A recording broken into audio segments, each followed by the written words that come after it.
SRMPR global ரயில்வேஸின் சென்னையில் இருந்து சீரடிக்கு December மாதம் 25ஆம் தேதி 6 நாட்கள் ஆன்மீக சுற்றுலா. முன்பதிவுக்கு 8008800800.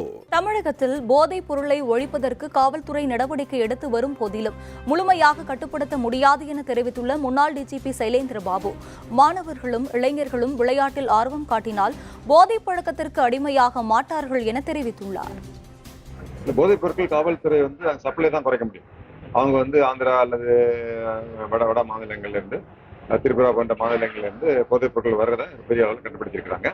ஆனா சமுதாயத்துல அதனுடைய தேவையை குறைக்கிறதுக்கு பெற்றோர்கள், ஆசிரியர்கள், சமுதாயத்துல பெரியவங்க, சைக்காலஜிஸ்ட் இது போன்றவர்கள் முயற்சி பண்ணி மாணவர்கள் மத்தியில போதை புழக்கத்தினுடைய தேவை இவங்க போய் தேடி அலையக்கூடிய சூழ்நிலை. இப்போ என்ன ஆகுது, காவல்துறை போதைப் பொருட்களுடைய நடமாட்டத்தை குறைச்ச உடனே இல்ல வருகையை குறைச்ச உடனே அந்த போதைப் பொருளுடைய விலை தான் அதிகமாகுது தவிர இவங்க நிறைய கேட்கறதுனால வந்துட்டு தான் இருக்கு.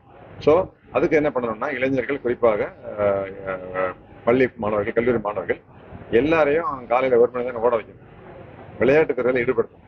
விளையாட்டுத் துறையில ஆர்வமுள்ள இளைஞர்கள் குடிப்பழக்கம், போதைப் பழக்கத்துக்கு அடிமையாகிறது மிக மிக குறைவு.